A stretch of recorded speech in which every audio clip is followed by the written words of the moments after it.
Welcome, ladies and gentlemen, to another episode of Running Wild Podcast. I'm your co-host Rich, alongside me as always, the co-host Runz. Yes, sir.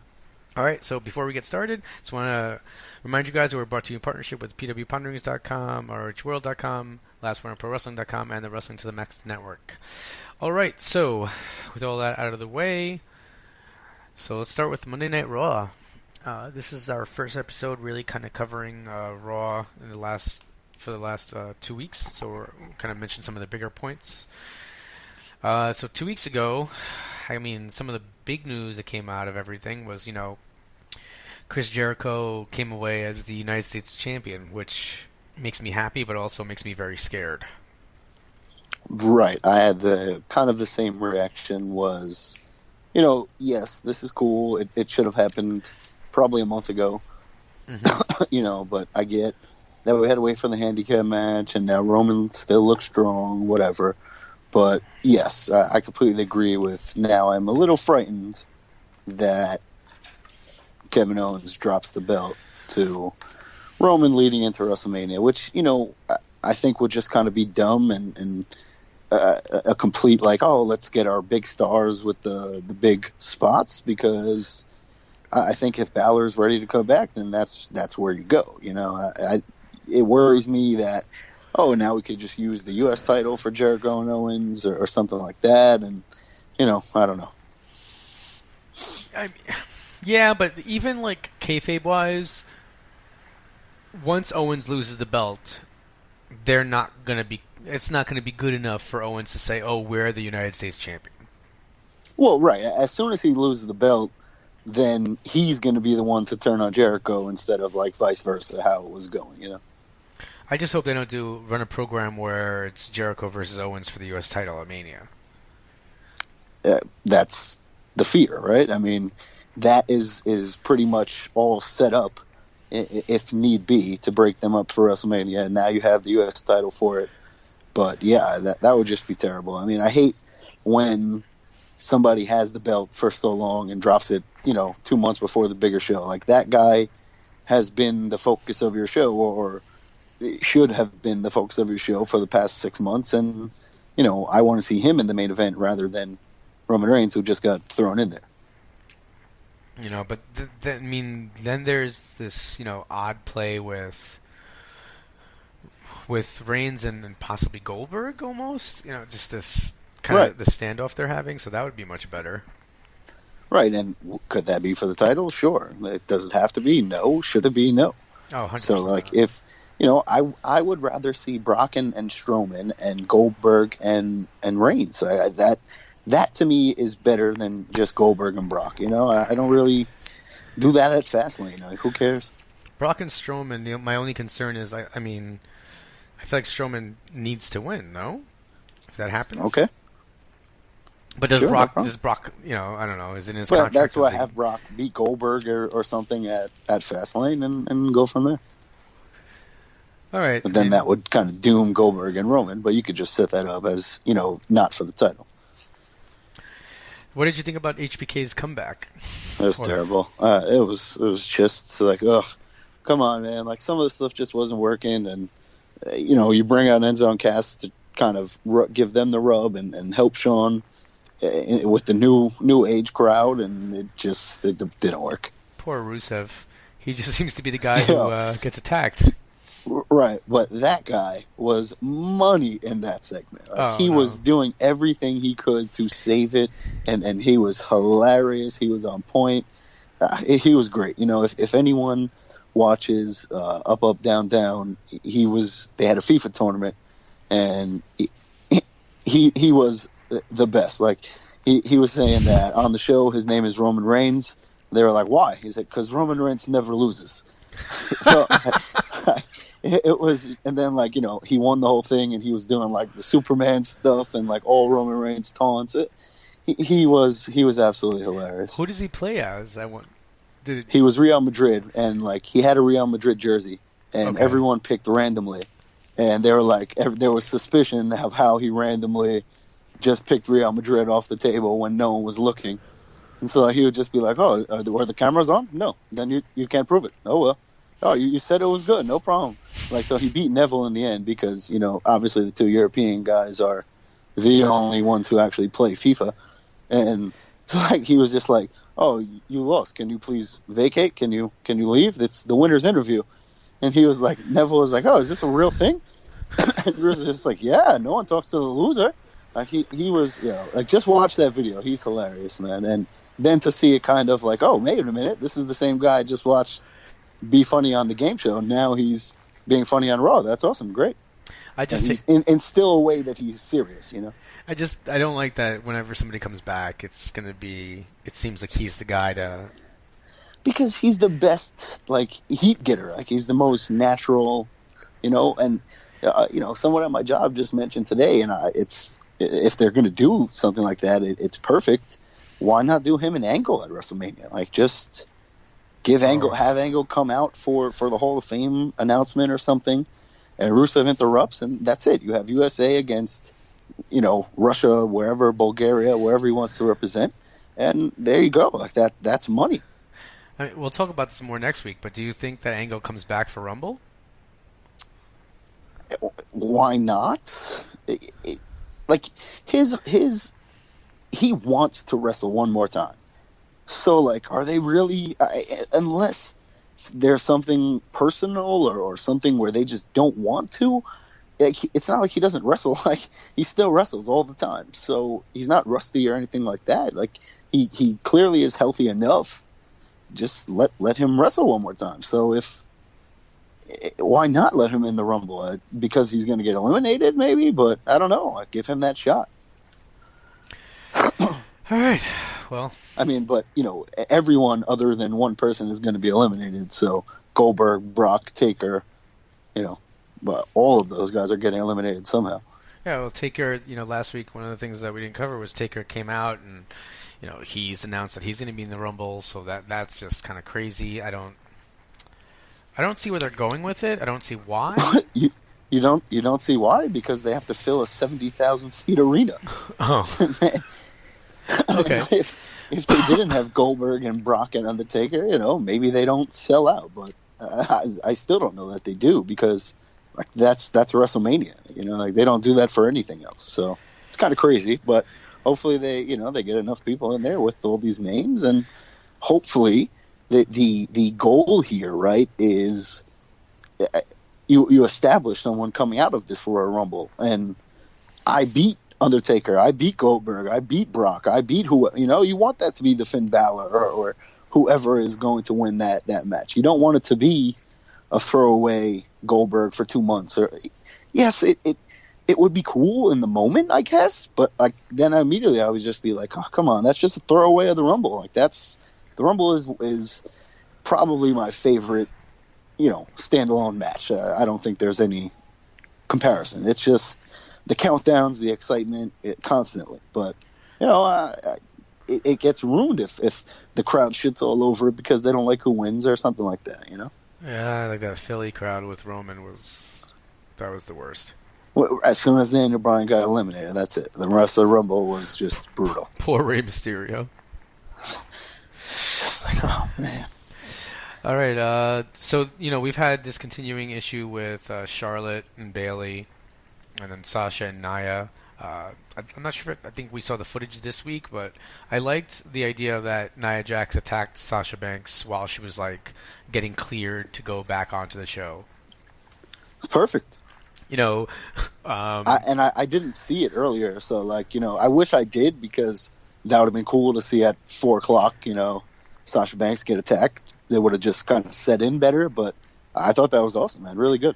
It's really lucky that they had that hard cam going, because he would have missed well, that. They got to test everything out, I was actually talking to Statwife about how I thought it was such a great thing, because the idea is that Nia doesn't know, right, that the hard cam's on her, that this isn't going to go anywhere. So she's a real heel because she's just straight up going and attacking Sasha, right. When she's not getting any heat for it. And I think, I mean, I know it's all at work, whatever, but that just makes it seem that much more believable. What do you mean? She's a monster. It's not real to me. Amazing news. The guy, Dave, it's still real to me, damn it, now follows me on Twitter. This had nothing to do with anything else, but you just said that, and I'm not going to lie, that was probably the most excited I've been about somebody following me on Twitter right now. I was like, what? It's still real to me, goddammit? Oh, amazing. Cesaro is a thing now? What are you okay with that? Yeah, no, that's actually their name. They announced that? Like when they came out 2 weeks ago, like even the way the screen goes, like their names combine kind of, and it says like Cesaro. I thought 2 weeks ago Cesaro was on commentary, and he said something like, "Oh, the fans want it to be that." Like, I don't know. That's terrible. I can't deal with that. So I don't know. I remember him mentioning it, but I mean, at least they said it. I don't know. I didn't pay attention this week if they announced them as that or whatever. If you saw the graphic this week, maybe I didn't hear. Maybe I had that part like lower on TV, but you could see their names crossing in a way that made it Cesaro on the screen. So it's just, I mean, like, how uncreative and terrible can you be?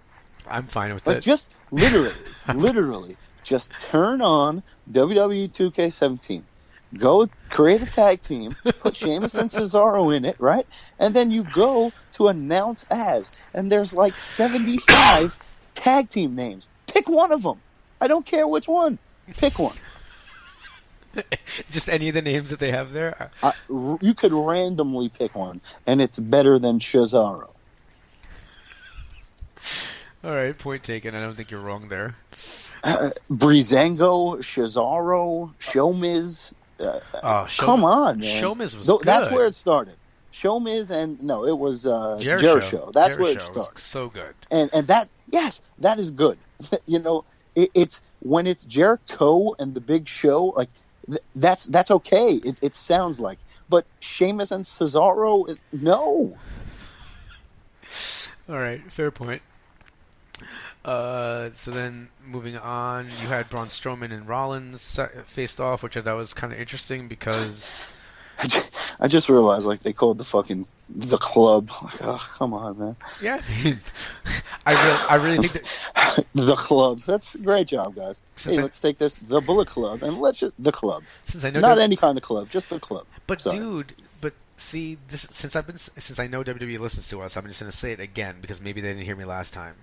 There would be nothing bigger for me than to see the club come out at WrestleMania with 50 Cent performing the song "The Club" live and in person. No? All right, radio silence. Terrible. The club. The Braun Rollins match was short, but I thought it was effective in that they didn't make either guy look really weak, and Strowman, you don't want Strowman to look weak yet. You need him to keep looking strong. Yeah, they've done a very good job with Strowman thus far, and when he goes down, it's a big move, it's a big moment. They sell it, and it doesn't happen often, so that's also good. And he's great. Every time I see him on screen, he gets better. Yep. And that was really it. The show ended with the Jericho winning the... Well, there's that whole weird Titus New Day angle. Yeah, don't even just... Yep, move on. Okay. Titus. That's why? Hey, there's another black guy. He's not doing anything. Let's try and put him in the New Day. Like, no, it's... That's not... They're not the Nation of Domination. Like, they're not angry minorities rising up against this. That's not what the New Day is. But I like that. But basically, New Day is kind of saying that. Right, right, exactly. That part is okay. But what happens? Unless he gets two guys and forms his own stable, which I wouldn't care to see. I don't. What happens? What's the point? He's not. Does he get in? God, I hope not. I just wonder if there's a meeting in Connecticut and Vince is like, well, just put Titus with a New Day, right? And everybody's too scared to mention that that's just racist. Right. This is like literally the struggle playing out on TV. Like Vince is like, hey, put him in, and they're like, no, this is not the point. That's exactly what's happening on TV. Like Vince is telling Titus to go out there and be a part of it, and the writers are like, New Day, nah, chill. But I will admit watching him carry the jug on NXT, I was like, oh man, I remember watching those shows. Yeah. Those things were god awful. So was. that I like when they have the weird history to bring up. That's fine. But it's just there's no point to it, and that's what. If there was a point, I could deal with it, but I don't see the end game. I just want to be clear that I have carried a keg pretty far, and I think that I could do a better job than Titus. And clearly would have been a wrestler. Running. Man, I wish there was somebody on that show that was like really awful, but was just really good at all those events. Like what's his name? Right. What's the guy? The alligator there was guy. Like a big guy. Oh yeah. Oh wait. No, it was not Elias. Yeah, Eli Woods. There we go. But imagine, like... Sorry, Eli Woods. I'm sure you listen to the podcast. What's his name?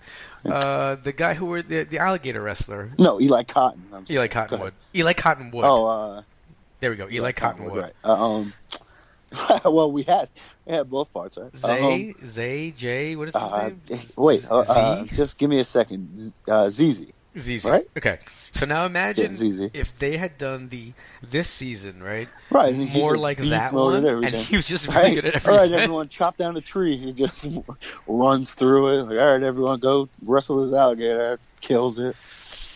Oh, that would be great. I think he got released, thank God.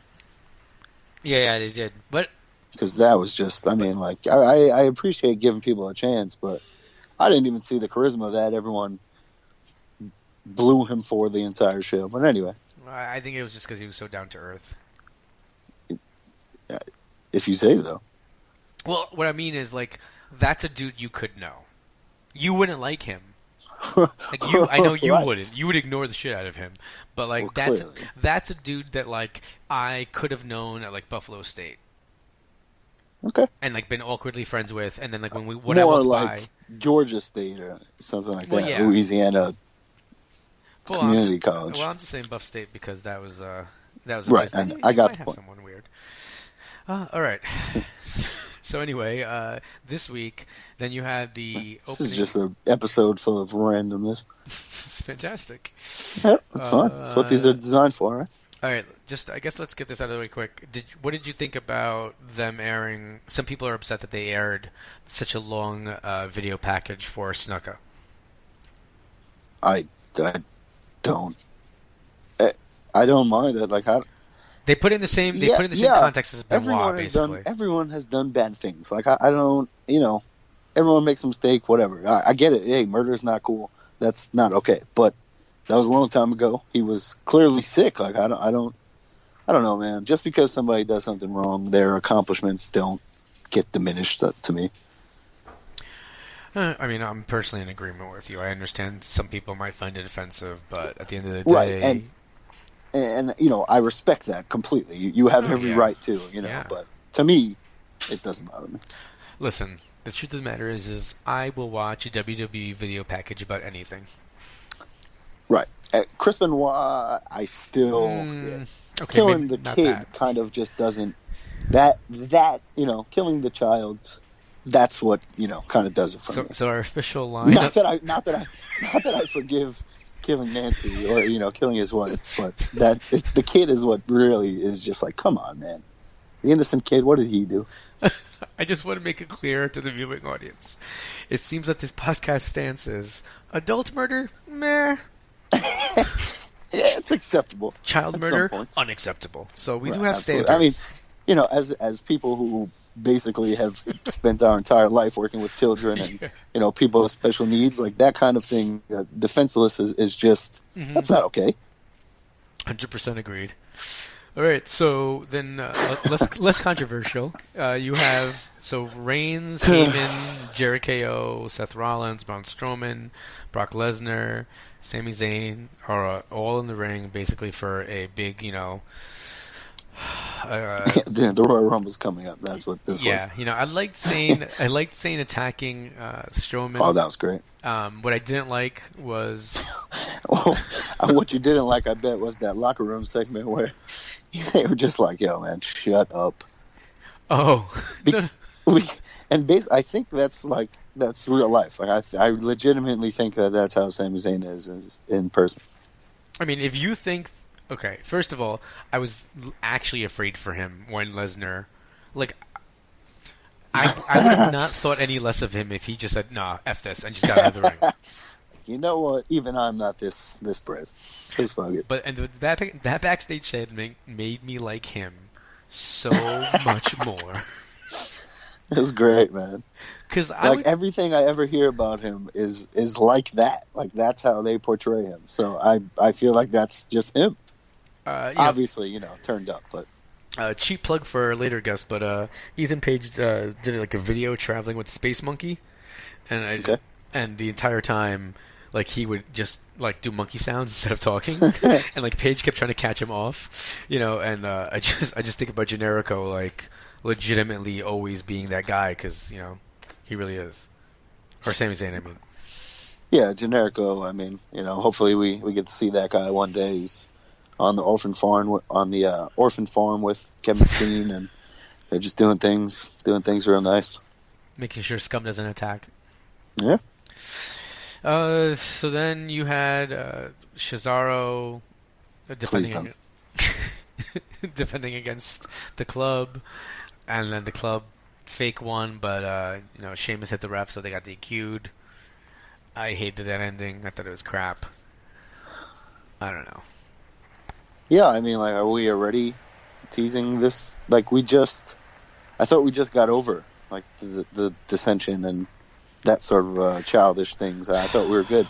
Because it's just all that I think happened. They're just always on this monthly pay-per-view cycle, and all they think about is that grind of, okay, we're just trying to make it to the next pay-per-view, and we're going to do this. And then they rush everything. And they condense too many storylines. Yeah, I mean, I think I read recently that they're looking more long term now, but the last couple of weeks haven't really felt that way. And I get it, we're going to the Rumble and Mania, so maybe it will really kick in afterwards. But I don't understand why SmackDown gets it right and Raw doesn't. What is one show doing that is impossible on Raw? I don't get it. Why can SmackDown have legitimately like every story on that show I care about? Why is it not the same thing on Raw? I just don't get it. I do care about, and I know it's weird, but why am I loving the Cedric Alexander, Alicia Fox, Noam Dar stuff? I like it because it's giving those guys just something. And I mean, Alicia Fox is the best. Like when she goes crazy, it's hilarious. So that element adds to it. But I think it's just Dar and Alexander. Like they're good, and Alicia Fox is great at being this crazy girl. So it works. I love Noam Dar's character. It's so amazing. Right, and when's before you finish up? When's the last time that we've seen really like the fighting over a woman type of storyline? The women kind of stay away now. They're their own division. We don't have the valets and that sort of thing. It reminds me so much of when Trish screwed Jericho and went with Christian. Right. I was like shocked. Well, I wouldn't even put this in the same sentence because that's not fair. Okay. But I get what I'm saying is that might be the last time that something like this happened. I was shocked when that was just good stuff. I was shocked when when she pulled Noam Dar out and helped Kendrick. I mean, helped Were you? Alexander. She's nuts. Like I don't know. I knew she was nuts, but I was like, we had the AJ, Punk, and Bryan, but like she wanted them, they didn't want her, so that's I don't know. But we had that. Oh, by the way, I saw a short clip of a video that I totally forgot about with John Cena returning Mickie James' underwear to her backstage. I don't remember that. Neither did I. And I'm just like, what? This is crazy. When was that? I mean, it was years ago? It had to be before he was with Nikki, right? Because they wouldn't have done that on air. Probably, like, he wouldn't have just done it. It's like people were talking about them backstage, and there were these rumors, and then he's like, "Oh, by the way, you left these." He's like, it's ridiculous with these rumors, and then he just drops the pan. Chain gang seeing her, right? Yeah. Okay. All right. That's all. It was amazing. So Charlotte and Bailey, I thought a really good segment without like wrestling, like just having them talk back and forth. I thought they did a really good job. Little long, but Yeah, yeah, so it was good. but I think Like the Charlotte stuff, like she showed the letter and then like showed Bailey reading the letter and then proceeded to read the letter herself. I didn't. Like, one time was enough. We only needed one of the three. and then you had your Royal Rumble main event. Uh, I don't know. Why do you have to start? Do you really have to start the match with Strowman showing us that he can throw everyone over the top rope? Like, Well, that's what they do. so whatever. I mean, it was what it was. I don't like these kind of matches. I get very bored. You know, I want to see competition. I want to not know who's going to win. And Not even that. Like, if I know who wins, it's one thing. But like, who cares about 6-man tags? Like, it doesn't mean anything. It literally is a filler. Like, okay, let's not have these guys wrestle each other 1-on-1. So let's just put everyone together. I mean, I guess on a positive note, or maybe not a positive note, depending how you want to look at it, right? The heels win. Owens puts Reigns through a table to end the show. Table, yeah. I mean, that stuff the last 2 weeks, like the afterwards and the brawling, and that stuff has been great. I enjoy seeing that, but the actual pointless matches, that's got to stop. All right, so then on to SmackDown.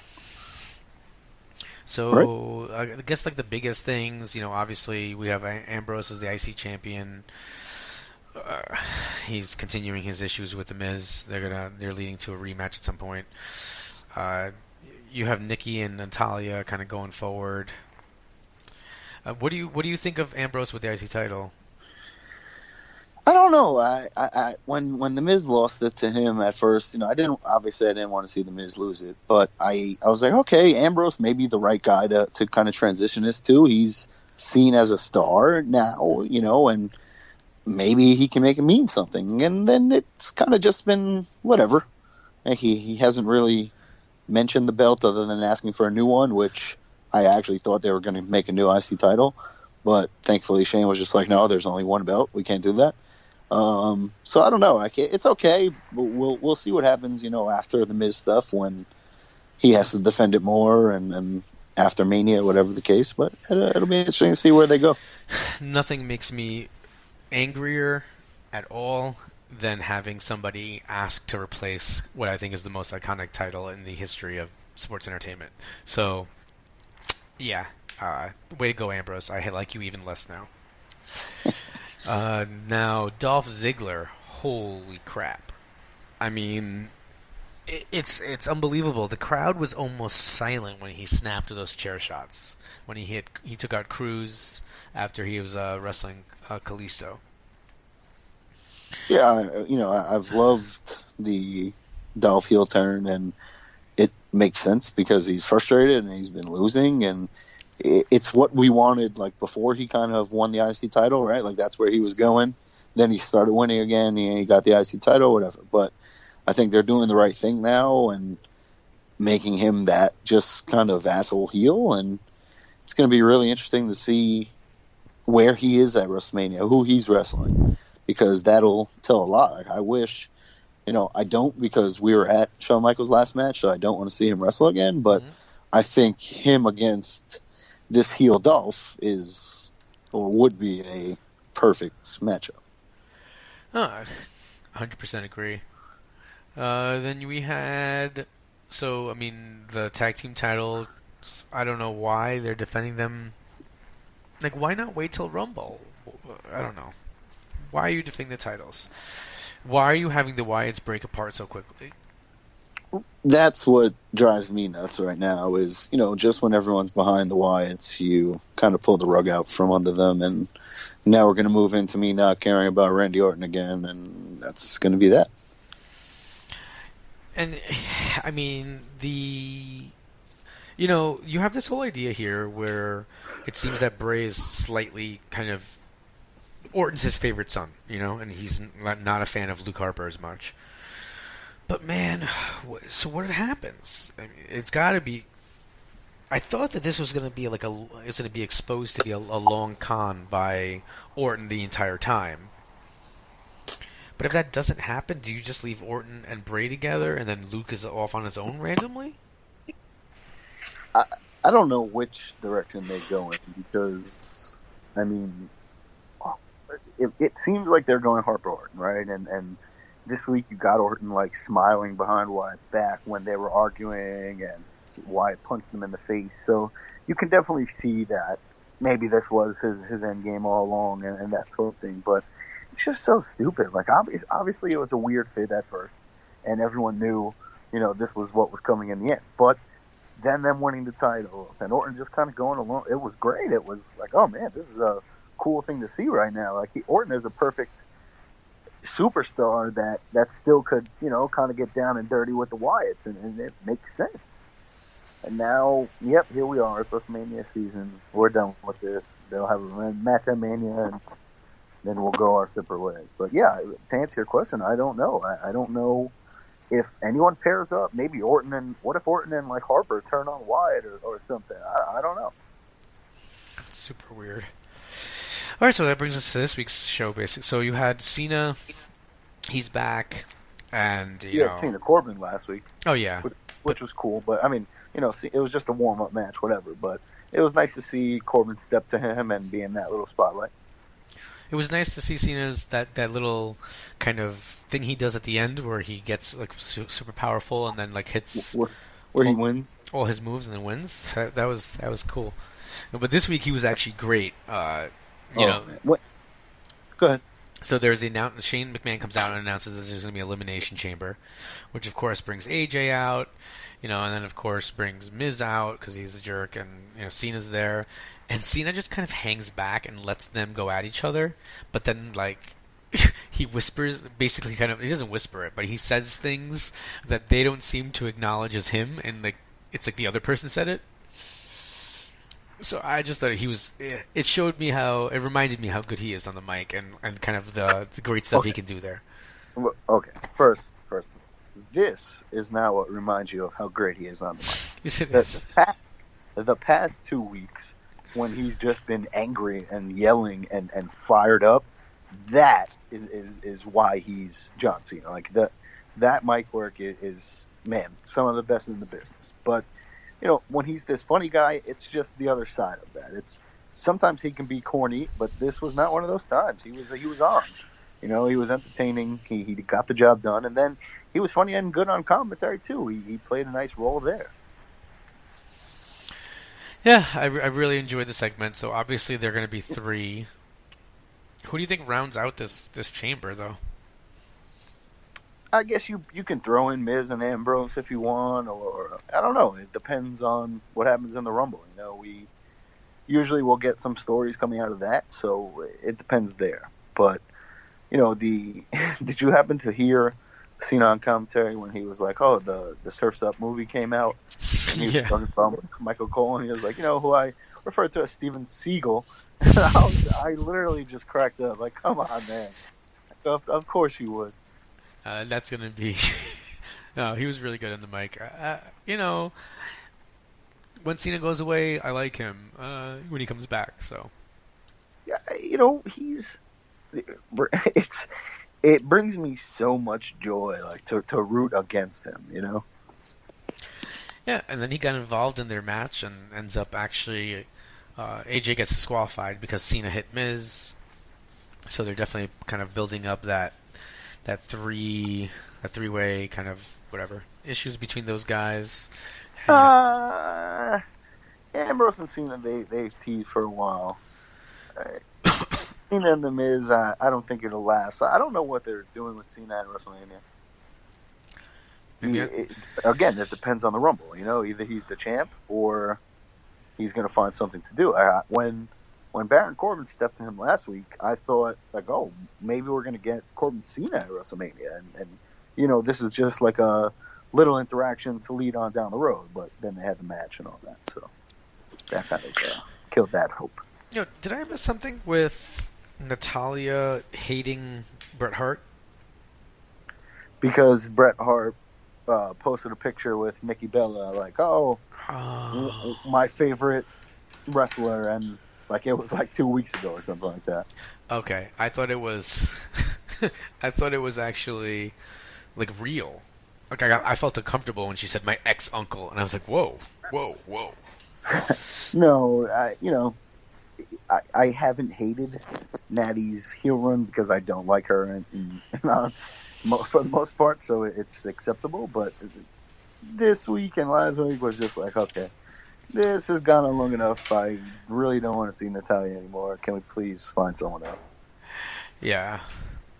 The Carmella Ellsworth stuff, I don't get. It's kind of just whatever. Well, I want to find out Nikki why. Natalya, I enjoy. Like I enjoy the match, and like I get the point of this, but it's too much Natalya. Orton had Ambrose, and then, like you said, there was like that whole back and forth between them, and Bray's trying to, make sure that they don't fight, but then Harper walks away angry. So, and that was a cool matchup. Orton and Ambrose. I was intrigued to see that. I actually was. I wanted to see, how that went down. Yeah, no, I thought I actually enjoyed that. I think it was a good pairing.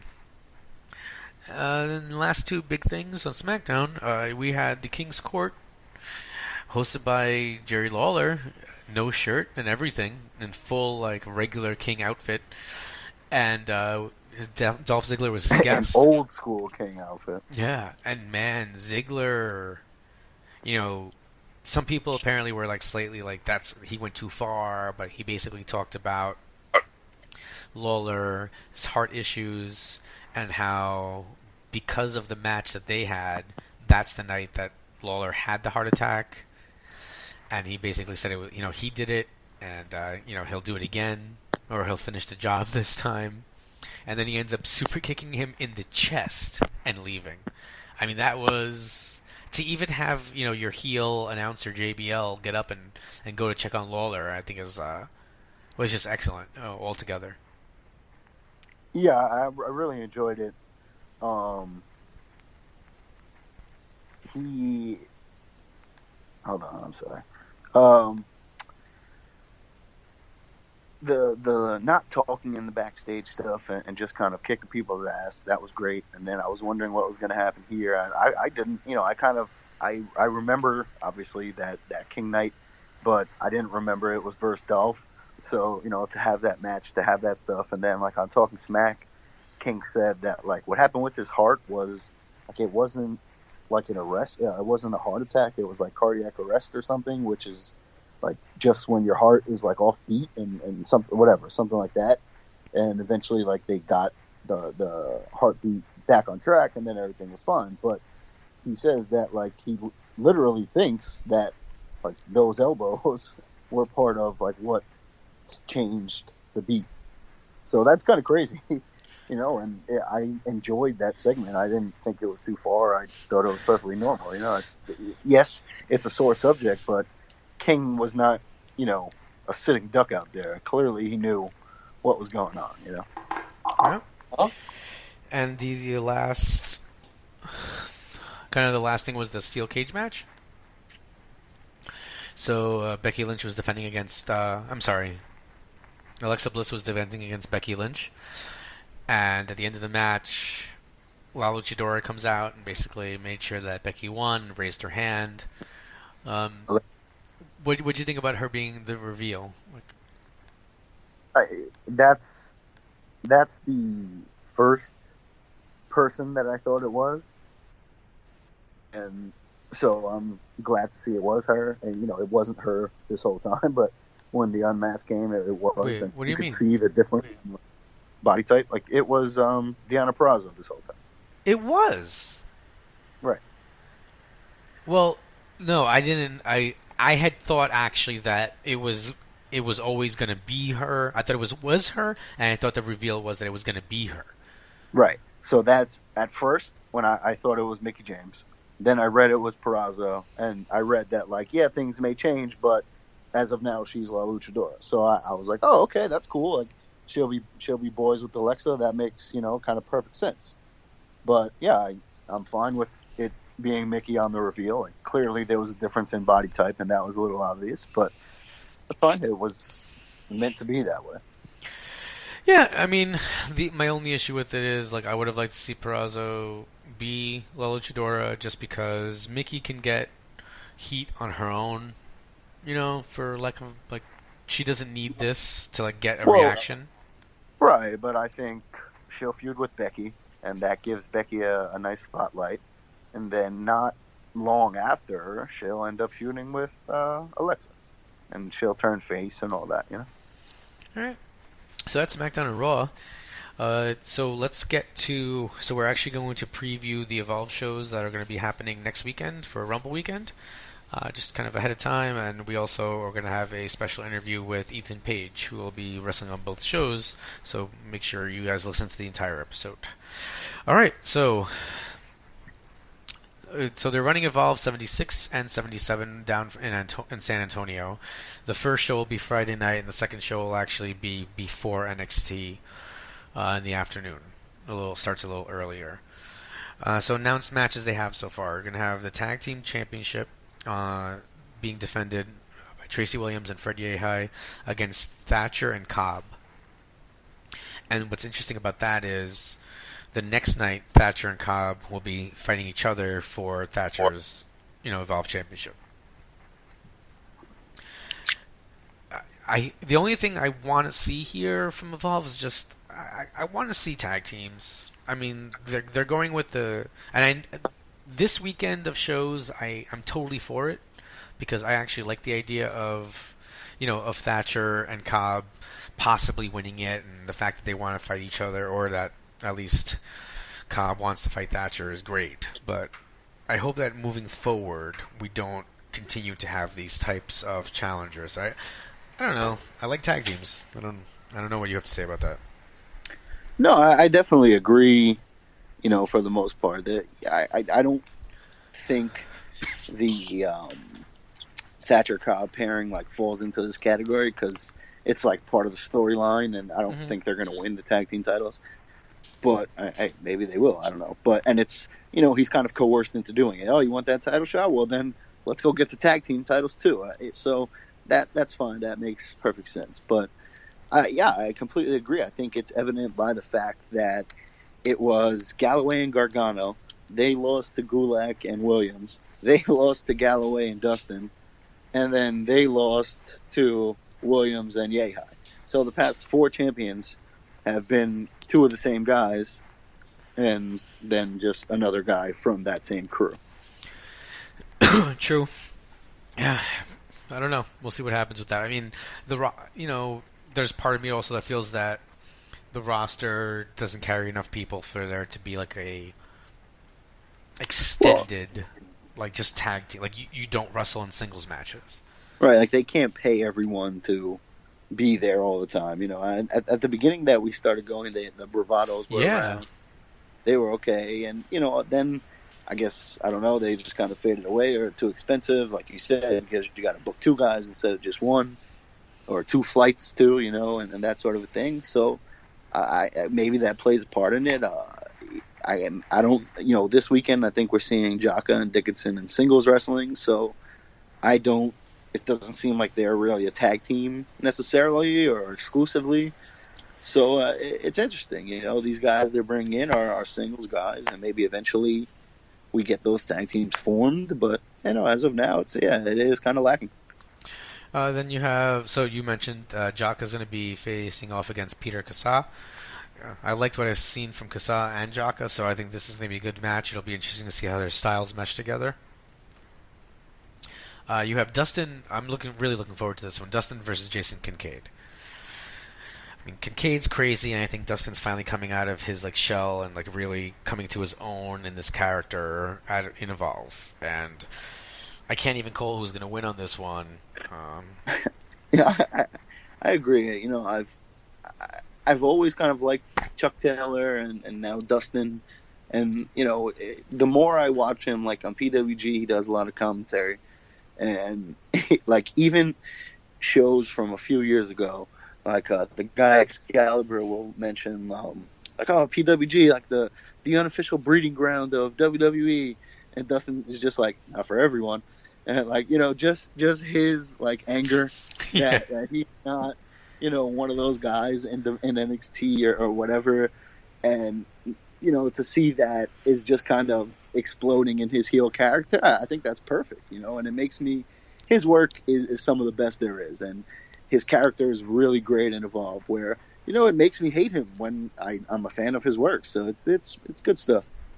Yeah, I really like booing him. Kincaid is a high flyer. It'll be a good match. No, and Kincaid's crazy, and I want to see this match because I think Kincaid works, it works really well with everybody that I've seen him work with so far. So I think this is going to be a good one. And you have Matt Riddle versus ACH, and ACH's Evolve debut. Oof, I mean, they start these guys off. They'll get someone in right away and put them in a crazy match. Right, where like. And they don't necessarily always win either, which is good. It doesn't matter. Like they look great, and it's like, okay, hey, you look great against the top guy in the company. Hey, you're welcome here. And it's cool. I forgot that ACH was there with like the Shane Lee and Jeff Cobb and Keith Lee and Jeff Cobb and those signings. I forgot about ACH, so it's cool to see him there too. Yeah. So 2 more matches. You have. So I mean, I think Riddle's going to win this one personally. Just because, I don't reason ACH should win. You want him to look good. He's going to the next night. He's going to a no DQ match with Dustin. So you want him to look strong. That one, I'm really. So we have Zack Sabre Jr. in a grudge match versus Ethan Page with the Gatekeepers. These guys have had issues. If you listen to the interview, when you listen to the interview later on, Page says some hilarious stuff. Like we asked him what the Gatekeepers' names were. And you can find out what he feels about their names going forward. It's kind of ridiculous. I even asked him, how he felt about this grudge match. He's like, I don't have a grudge with Zack Sabre Jr. He might have one with me. He's like, I'm not doing anything to him particular. I'm just trying to cause chaos. I mean, their last match was good, and Page got the win, which was surprising. So I'm assuming Sabre gets the payback here, but I wouldn't be shocked for Page to come out of this somehow. With the win. Yeah, because I think a story is being told about Sabre not winning as many matches as he thought he would. So, I wonder if he just continues to lose as they build in some storyline about that. The beauty of Evolve, for the most part, is these matches go both ways, and I can see either side win. Yeah, no, totally. Then the last match, so Keith Lee was announced as signing with Evolve, and his first match is going to be Chris Hero's last match. Not his last match, but one of his. Oh, his last weekend, so second to last match. Yeah, so it's going to be. And I thank God that after that last Evolve show, I went over, shook his hand, bought a T-shirt because. If he would have went to NXT, I would have been so pissed. Like, come on, man. I missed my shot like that. He's just... That last year, he's been the best independent wrestler on the planet. He's tore everything up. So, I'm so happy that he's back in NXT. And, I hope this time they figure out how to use him. It's amazing. He changed his Twitter handle to Cassius Ohno from Chris Hero, right? And what's really crazy... Like, dude got the blue check mark... Immediately. It was crazy. I checked, and he didn't have it, because he had just changed it. And then, a couple hours later, boom, blue check mark. I'm like, this guy gets a check mark for being Cassius Ohno? God damn. I don't even know. I mean, so Hero's going to be actually facing Sabre Jr. the next night. And if conventional wisdom kind of goes here, Hero leaves it on his back to put Zack Sabre Jr. over. So, I mean, I can see him... It'll be weird for ACH and Keith Lee both to show up for the first time and both lose. I know it's not really tied together, but, they're both... I think Keith Lee wins. I think Keith Lee so. This one. To establish him and Evolve and cement all of this. Hero doesn't need it. And, he could beat Sabre just because it's just his last match. It's a throwaway, whatever the case, but... Even then, I could see him losing the Sabre to put someone else over, Yeah, I mean, I know that Keith Lee and Hero wrestled before, so I'm excited to see that match. But I've only seen like clips of it from other companies, so it'll be nice to see on Evolve proper. Yep. Then second night so far, they haven't announced tons of matches, but you have it'll be Tracy Williams versus the Laredo Kid. This will be my first exposure to Laredo Kid. Do you know anything about him? No. All right, so He's from Laredo, Texas. Yeah, maybe, I don't know. Yep. So I mean, Tracy Williams has really stepped up his game. So, but I mean, in this one, I think Williams wins. Clearly. Only because I don't.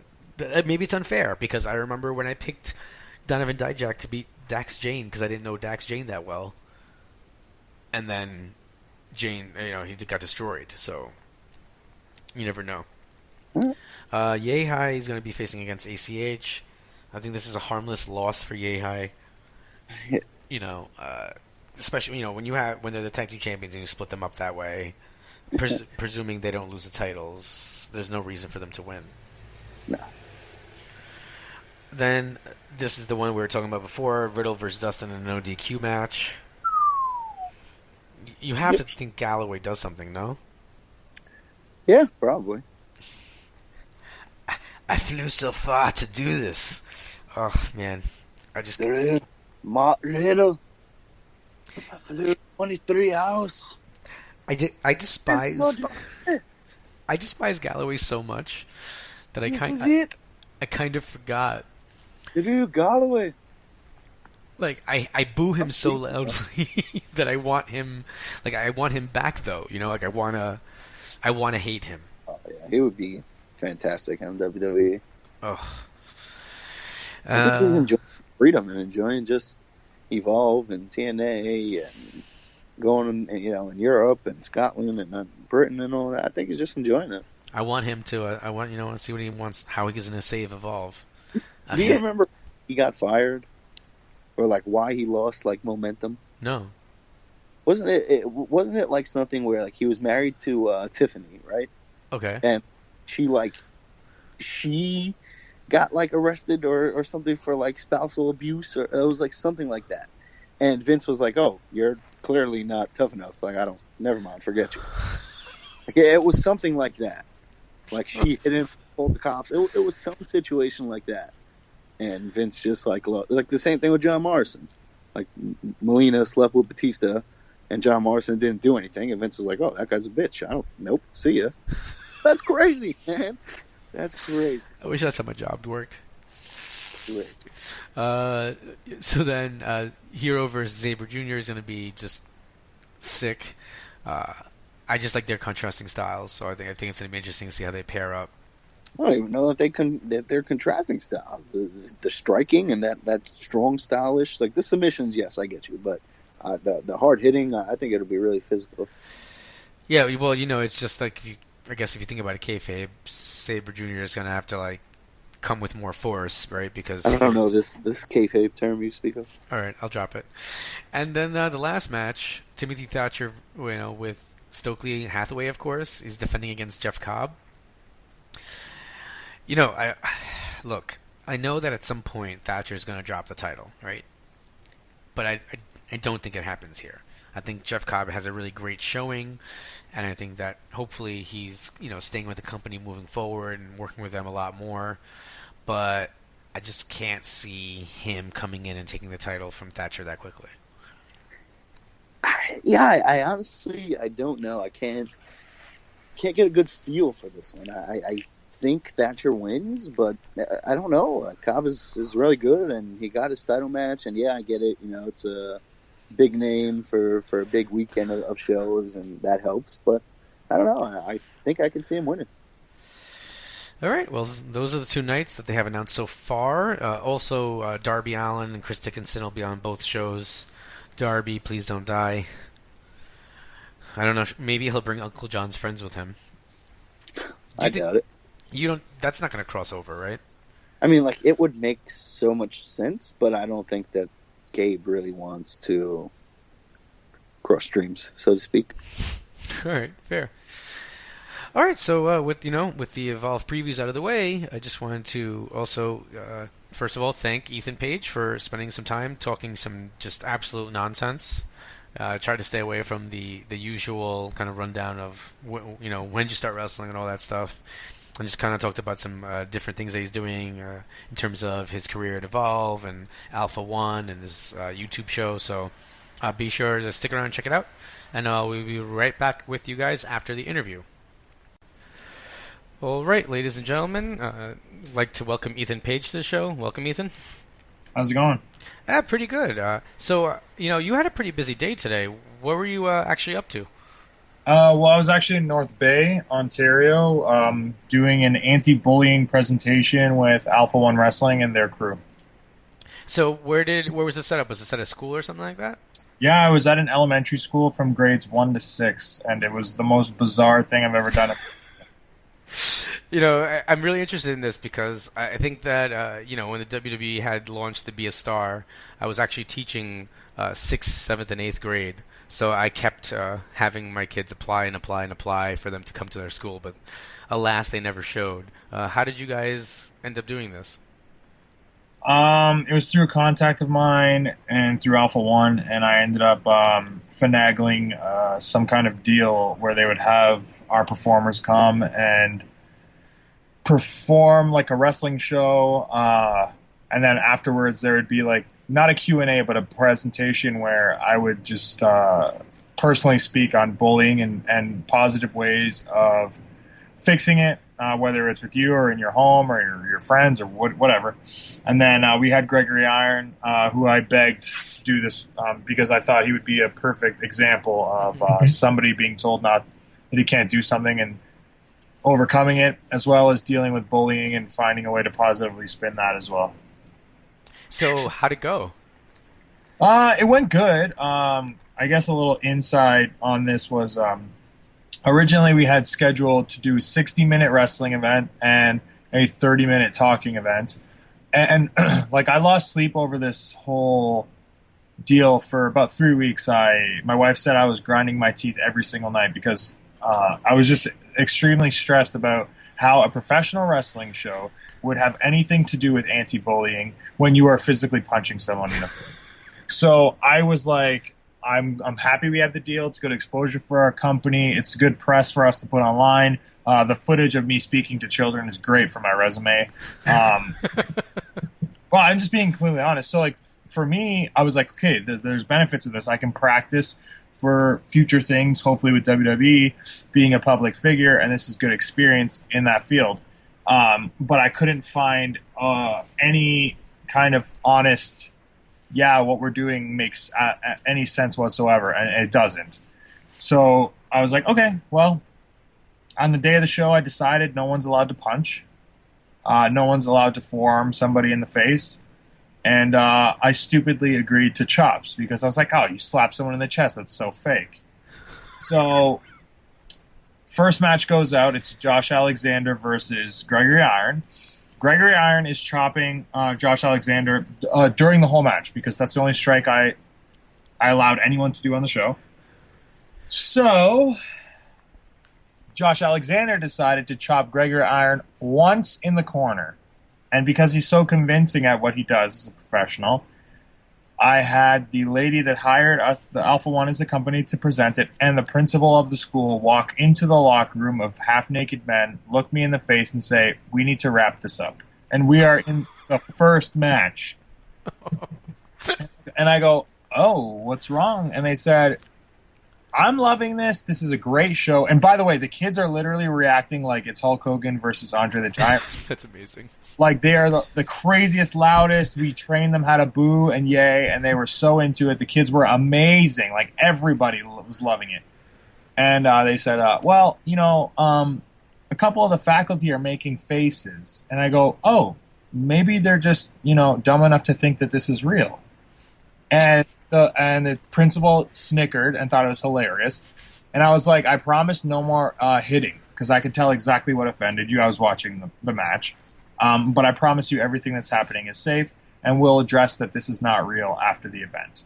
And they're like, okay. But they said, but can we speed it up a little bit? We just don't want anything, to offend anybody. And we were like, hey, if we don't have to go as long, that's great. So we cut all the matches down like by minutes. It was supposed to be 60 minutes. I think we went 30. Oh. So there was 3 matches. The last match turned into a tag match where Gregory Iron and Space Monkey beat the Monster Mafia in 4.5 minutes flat, and the place erupted. It was amazing. It was such a cool experience. And then we got to talk to the kids after and take some pictures with them and stuff like that. So it was very cool. Well, I mean, I know that some part of your concern was that it doesn't fit, but I think that especially with kids that age, explaining to them, like showing them this is what I do and this is my character, but this is how I live my life. I think a lot of kids, they'll watch Ninja Turtles and they'll go out and try to do something they see on Ninja Turtles. So yeah, that was Josh Alexander's argument. Was like, well, if they think that they can do what we do, they can do what the Power Rangers do and start kicking people in the face. And I said, if anyone disappears like a putty when you punch it in the chest, and then that ended his argument. But you know what? It was such a unique experience, but getting to actually talk to the kids afterwards, because the way I explained it to the staff was, we do the wrestling first so that by the time we're done, everyone in the auditorium looks up to us like celebrities. And we show them that we have a different skill that not everyone can do. So when we speak, they respect us in a way that we might be able to influence them to either stop bullying or talk to a teacher or a family member about being bullied in school, and that they shouldn't be ashamed of it. And we had all the wrestlers raise their hands when we asked who's been bullied in their life. And I don't think anyone lied. I mean, especially in wrestling, you deal with it all the time.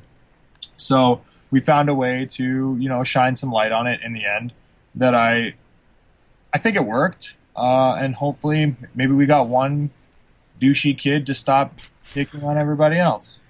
Did any of the kids recognize you guys as wrestlers?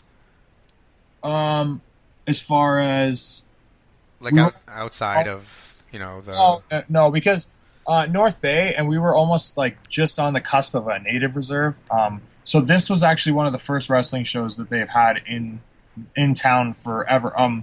So the funniest thing to us was we were so worried no one was going to make any noise or react to anything because they've never been to an event like this, and we hid the ring the entire day. And when the kids started filing in to get ready for the show, they started popping for seeing a wrestling ring in person. Oh, so cool. We were like, oh my God, if they're reacting just for the thing we're going to wrestle in, when we actually get in there, they're going to go absolutely bonkers. And like, we did, I don't want to say we did nothing because Space Monkey was doing moonsaults and flips and Gregory Iron was flying off the top rope and we had lots of Hurricane Ranas and cool things like that. But essentially what a wrestling show that would get zero reaction on the independent circuit was WrestleMania and The Rock versus Hulk Hogan or Rock versus Austin to these kids. And it was the coolest thing to, all the olden days of wrestling where people would brag about, oh, you didn't have to do anything and you'd get a good reaction. And I never believed it, but I was like, hey, I believe it now.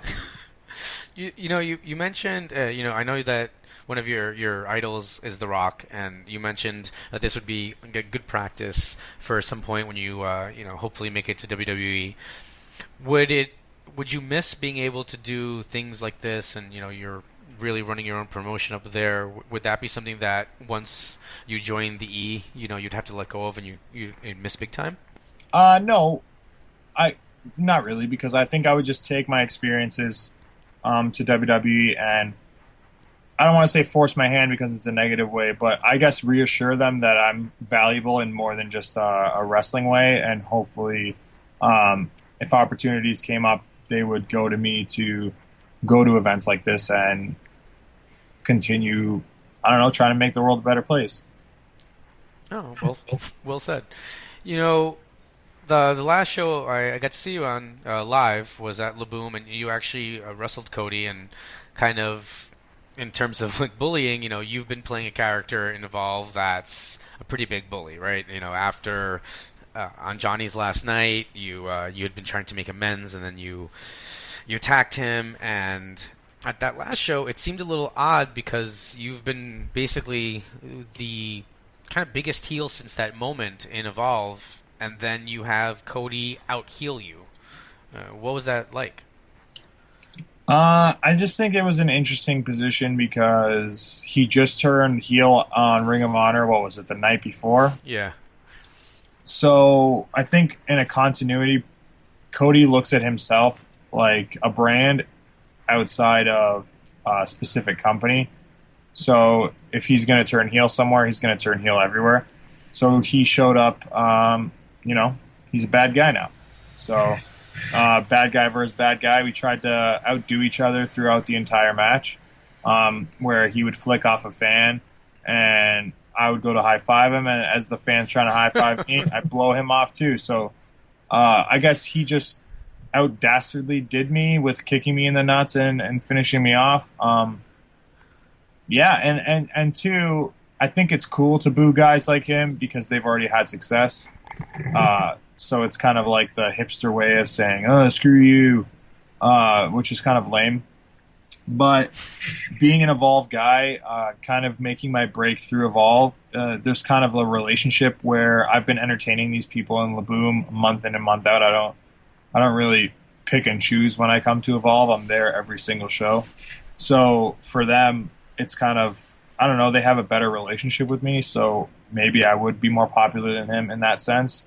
I'm still the same piece of crap. I thought I was the same piece of crap that I was the month before and the night after. But I don't know. Maybe the people just don't like him, and they liked me a little bit more that night.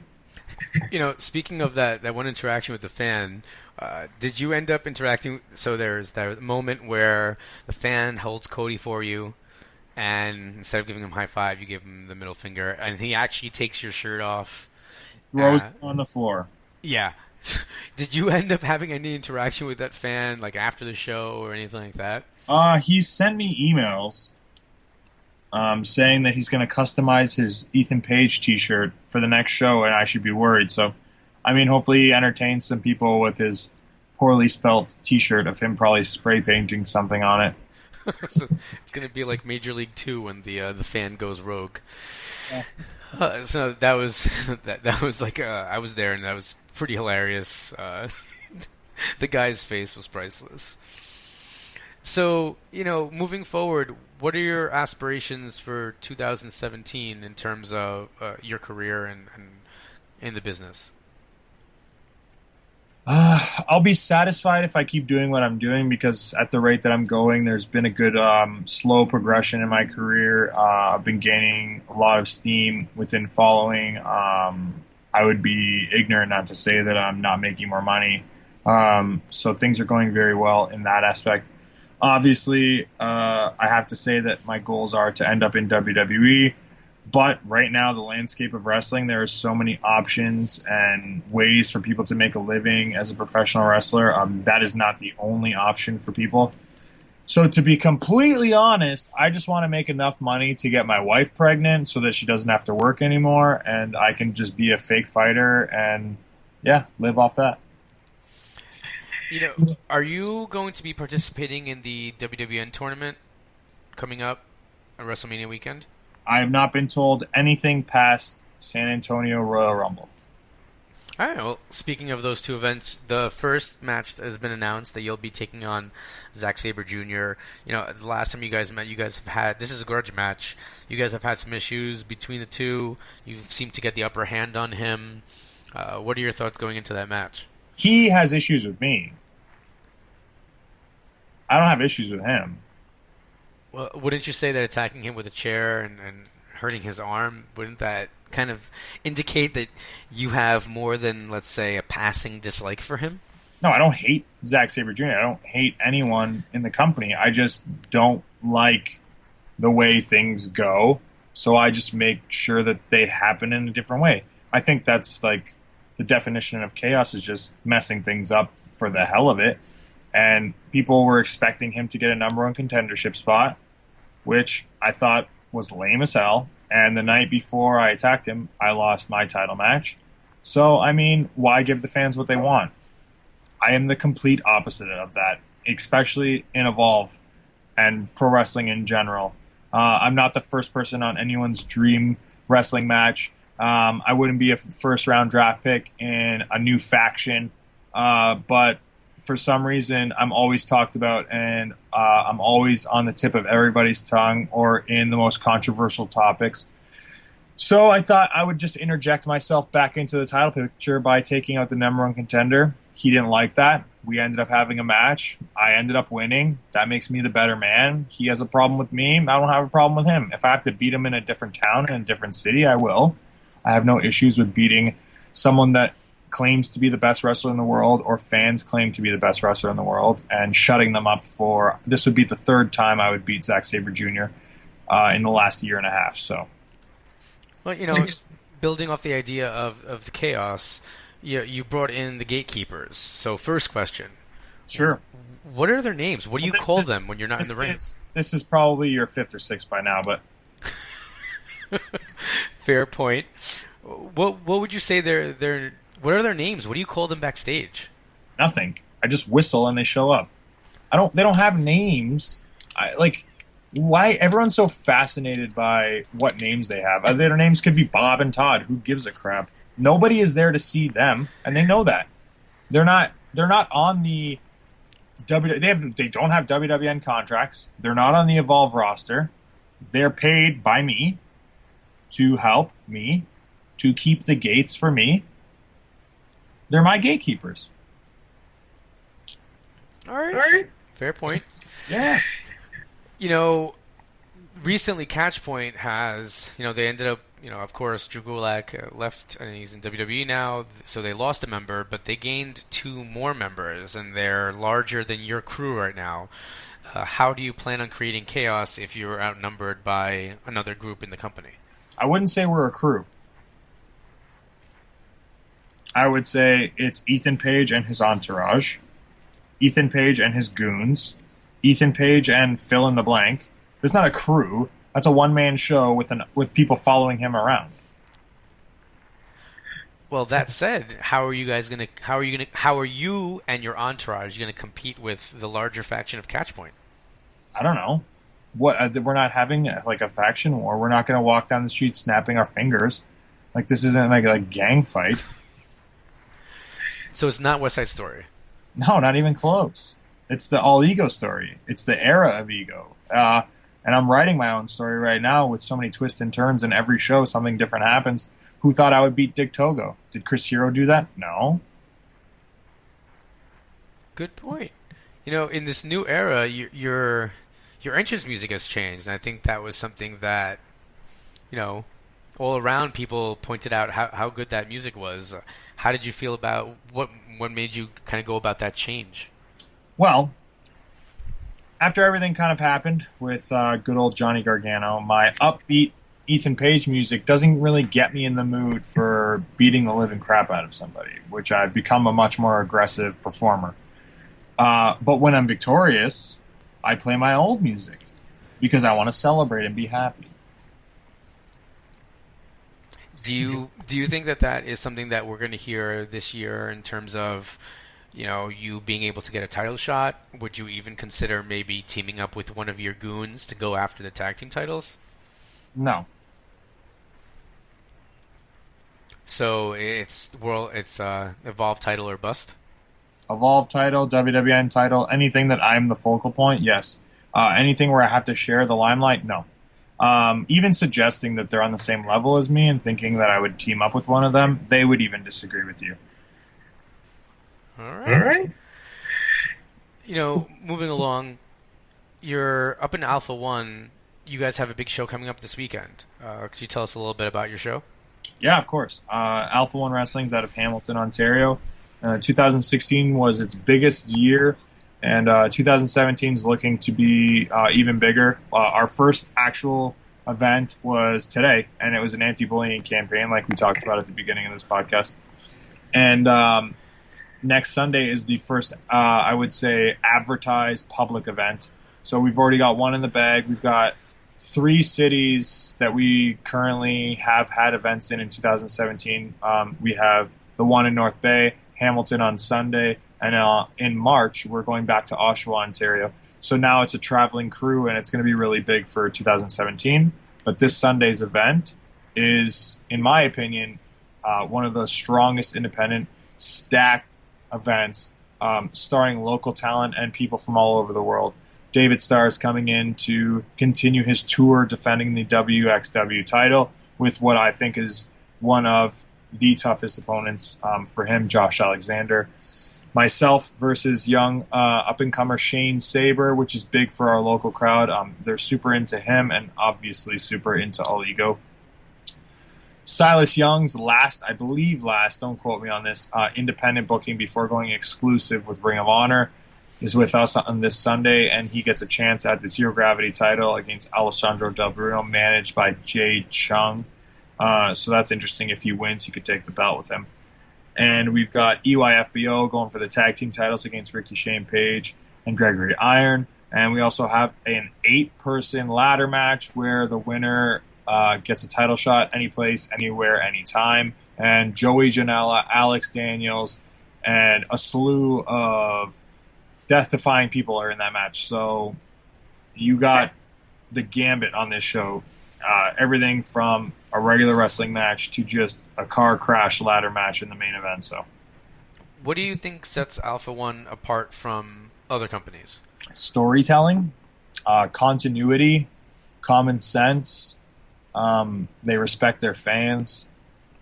It's not insulting to watch. You'll never scratch your head and wonder why something's happening unless they want you to, which there's always an end goal and an end game. It's a very well thought out and well planned entertainment piece, and they give you value for every event. Whether they make money or lose money, they'll always put it into the company. And it's a show with heart. People show up month in and month out with the intent to put it all out there, and for some reason they want to work hard for myself, for the company, for the reputation it's had for the last 7 years. And a lot of guys have come through Alpha One, done well, and moved on to other things. And I think the exposure is really getting out there in North America as a whole. And in Canada, it's known as one of the toughest places to get into, being a Canadian wrestler, which is pretty crazy. Wow. Where can fans who don't live in Canada catch the event? Smart Mark Video. SmartMarkVideo.com. And check out, there's an Alpha One logo. You just click on that bad boy and go in. And if you want to start with storylines, I would start the beginning of 2016. There was Josh Alexander's return and unmasking as the leader of this group called The Virus. And since then, he's been wreaking havoc. People have been coming and going, losing and leaving. And it's a very deep and well-told, slow burn story, which is something you don't see often in wrestling. And it's continuing in 2017. So if you catch up, you can get right into it, and it can be an episodic DVD for you that keeps you entertained and doesn't offend your intelligence. And, you're definitely, it seems like you're friendly with Michael Elgin. Where are you guys going to be kind of teaming up at all with his promotion, Glory Pro?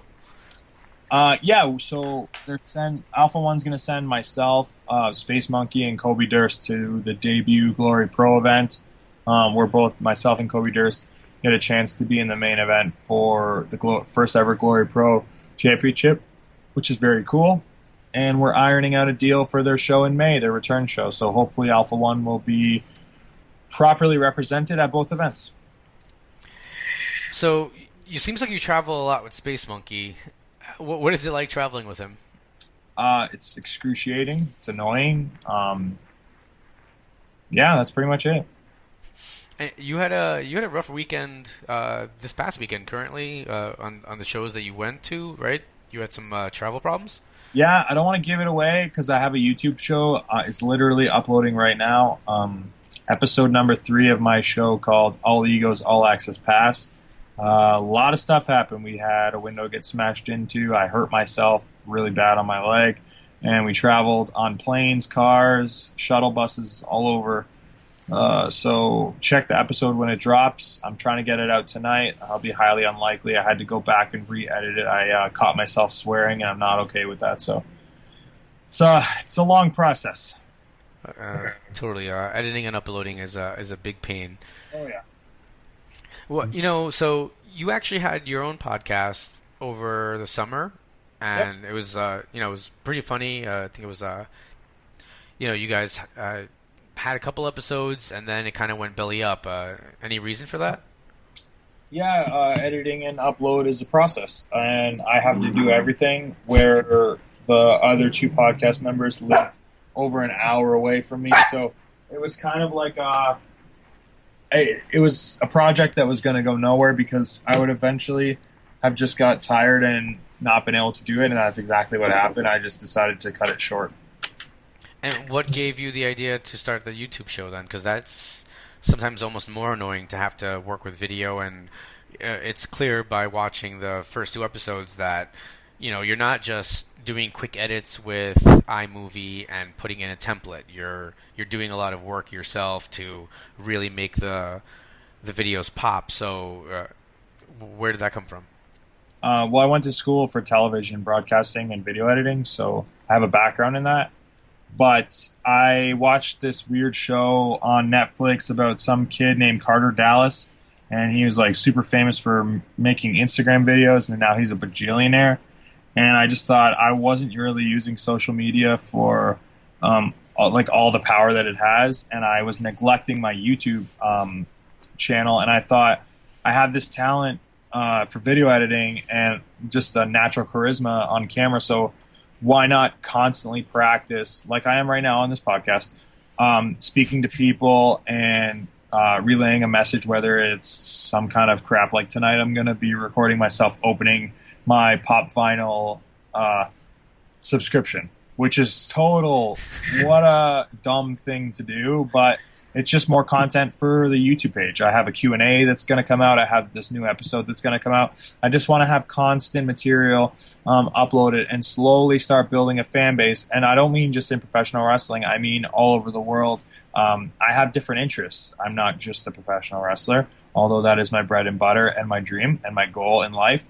But I'm a nerd. I collect things. I travel a lot. I have a wife. We do cool things together. So I don't know. I just thought, if people are interested in what I'm doing, why not share it with them? And if people want to watch, they can. If not, it's going to be on there forever. I might make a fan in 6 months by accidentally being suggested a video on YouTube, so nothing's a waste.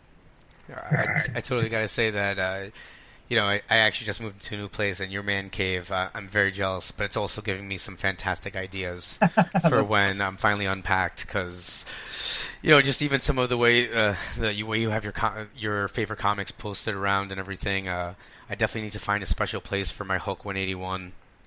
Awesome. It's right now in a box.